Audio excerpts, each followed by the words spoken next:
Estamos de volta com o nosso Fala Baixada especial de hoje, mais um Fala Baixada especial, recebendo o candidato ao Senado, o professor Elvio Costa.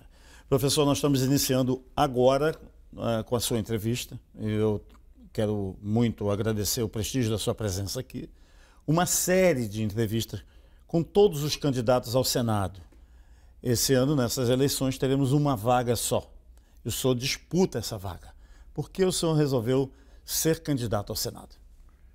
Mauro, primeiramente eu retribuo a gentileza de agradecer, a honra é toda minha estar participando desse programa, poder falar diretamente com o povo da Baixada, essa gente querida, tão sofrida, que precisa de tantas mudanças. Estamos aí nessa luta pelo Senado porque a gente entende que hoje o Rio de Janeiro merece mais. O povo, especificamente o povo da Baixada, merece muito mais. É isso que eu pretendo, no decorrer do programa, apresentar o que mais nós podemos trazer para essa população do Rio de Janeiro. Candidato, o senhor acha que, olhando a atual representação no Senado, a representação do Estado do Rio de Janeiro, o senhor considera satisfatória ou decepcionante?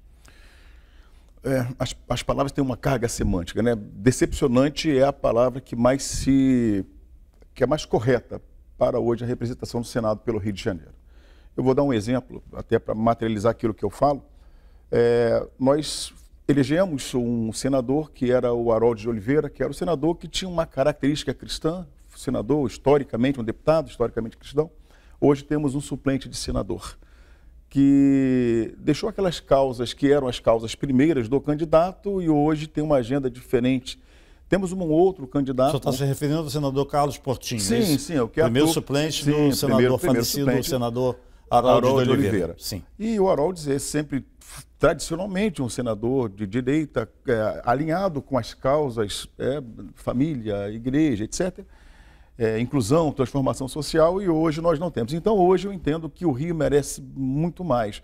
Nós precisamos realmente reavaliar a atividade e aquilo que tem feito os nossos senadores, que em relação à defesa do Estado do Rio de Janeiro, eu, como cidadão do Rio de Janeiro, me sinto hoje muito pouco representado no Senado Federal. Voltando à ideia de que o suplente, por circunstâncias específicas, o caso de morte, que foi o que aconteceu com o senador Harold, legitimamente assumiu o primeiro suplente, que é o atual senador Carlos Portinho.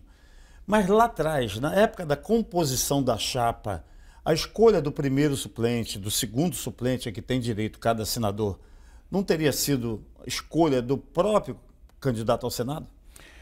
Sabe, Mauro, você entra num tema muito importante, a escolha do suplente. Aliás, isso nos leva a uma questão anterior a essa, que é o sistema eleitoral do Brasil, que eu considero que é um sistema que precisa realmente ser reavaliado. Veja bem, na tradição da composição de uma chapa para o Senado, o meu primeiro suplente normalmente é aquele que detém uma capacidade financeira tal que possa ajudar a empurrar a candidatura do majoritário, aquele que detém os votos. Às vezes não necessariamente. E um segundo suplente nessa mesma lógica, cada um com a sua proporção. Não me dá a possibilidade de fazer o contrário, pegar alguém que realmente entenda que tenha a capacidade de ser um bom senador, que vai representar bem o povo do Rio de Janeiro. Eu vou precisar de alguém que tenha capacidade financeira para poder nos ajudar no processo. E isso vicia o processo. Mas no meu caso é paradoxal. Eu venho quebrar todos os paradigmas. O meu primeiro suplente é um pastor da Assembleia de Deus, de vida simples, assalariado. O senhor também é pastor? Sou pastor, sim, da Assembleia de Deus, de vida simples, também assalariado. O meu segundo suplente era um carroceiro de Duque de Caxias. Carroceiro. Ele não teria R$1.000 para poder ajudar na minha campanha, mas ele tem vida na comunidade. Ele vai ser a voz que não vai deixar de estar no meu ouvido, falando para eu sempre olhar de onde nós viemos. Mas, infelizmente, eu não pude mantê-lo por questões específicas, mas entrou também uma pessoa tão do povo quanto ele. Eu sou uma candidatura completamente diferente do que é hoje colocado. Eu sou um candidato. Hoje eu tenho a minha estrutura acadêmica, a minha postura acadêmica, perdão. Eu tenho a minha estrutura empresarial, mas não tenho recursos como os grandes candidatos. Um exemplo, uma candidatura de um Romário, por exemplo, eu jamais poderia, no campo dos recursos, competir com ele. Mas eu acho que no campo das ideias a gente consegue. Nem no campo dos recursos, nem no campo do futebol. Não conseguiria competir com ele, não. Mas no campo das ideias nós temos bastante projeto para apresentar pelo Rio. Então eu trouxe uma chapa do povo, gente nossa. Um pastor da Assembleia de Deus assalariado e agora um representante das vans de Itaperuna. Como é que chamam os dois? Pastor Antônio Carlos. O primeiro suplente. E o segundo, Costa. Costa, que não é seu parente. Não é meu parente.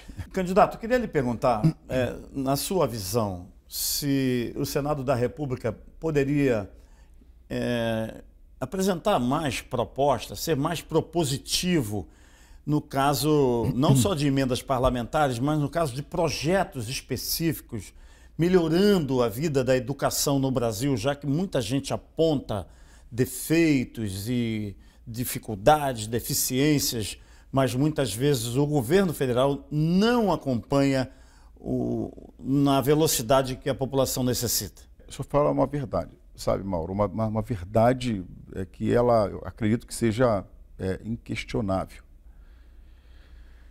Os nossos políticos, eles não são tão propositivos como deveriam ser. Na verdade, os nossos políticos, eles são mais reativos. O que eu quero dizer com isso? Propositivo é aquele que entende todo o contexto da problemática, o que está acontecendo. E ele propõe alguma coisa diferente. Aquele que é reativo, ele espera a chuva, que a gente sabe que todo final de março nós temos a chuva, aí o político reativo faz o quê? Ele vai lá e limpa o bueiro. O propositivo, antes da chuva, ele já prepara as ações de governo específica para que não possa acontecer aquilo. Eu queria perguntar, o que o nosso senador fez pelo Rio de Janeiro especificamente? Qual especificamente? Qual senador? Hoje eu só posso dizer dois, né? Por óbvio, eu não posso deixar de falar de Romário e nem do Portinho. Eu pergunto ao povo da Baixada, talvez ele diga assim, eu levei uma emenda de 50 milhões. Levar emenda é como a galinha dizer que botou ovo. A galinha tem que botar ovo, vaca tem que dar leite. O dinheiro da emenda foi o tributo que eu paguei lá na minha empresa, é o tributo que essa rede de televisão, é o tributo que você paga em casa. Agora, nós estamos vivendo um momento pós-pandemia, de uma economia saindo da recessão, e o que o senador... Aí você fala, mas isso é coisa do executivo? Não, de maneira nenhuma, Mauro. A geração de emprego, o ambiente econômico favorável, ele é construído pelo executivo, pelo legislativo e pelo judiciário. Vou dar exemplo. A lei de falências, que foi objeto da minha dissertação do meu mestrado. Eu tenho um mestrado em Direito Econômico. A lei de recuperação judicial é fantástica. O artigo 47, se me falha a memória, fala da função social da empresa, que ela é um ativo importante. Hoje, na sociedade, o que há de mais importante é a empresa, porque é ela que gera emprego.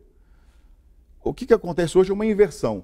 A máquina pública emprega, porque é interessante para a máquina pública empregar. Eu vou explicar para quem nos ouve. Por que é importante para a máquina pública empregar? Vamos pegar um município de Quiprocó do Norte, que tem 20 mil funcionários públicos. Aí eu sou prefeito de Quiprocó do Norte. Eu sei que eu tenho garantido 20 mil votos. Isso está errado, o sistema está errado. Por mais que eu seja um péssimo prefeito, esses 20 mil funcionários públicos vão querer que eu continue prefeito, para continuar. Então, isso não é bom. Nós temos que fomentar o ambiente econômico. Sou a favor do enxugamento da máquina pública. 100%. Eu acho que a máquina pública tem que ser a menor possível. E as empresas têm que ser apoiadas, o empreendedor. É muito fácil ser governador, é muito fácil ser prefeito, é muito fácil ser presidente da República. Difícil é ser empresário nesse país. Difícil é ser dono de uma padaria pequenininha e saber que no final do mês tem que pagar uma conta de 700, 800 reais, tendo faturado apenas 2 mil reais. Aí tem o salário, quer dizer, fechou no vermelho.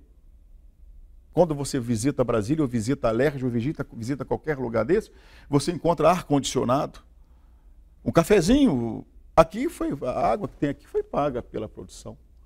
Mas se você for no Congresso, tem uma água que é paga com meu dinheiro, com seu dinheiro.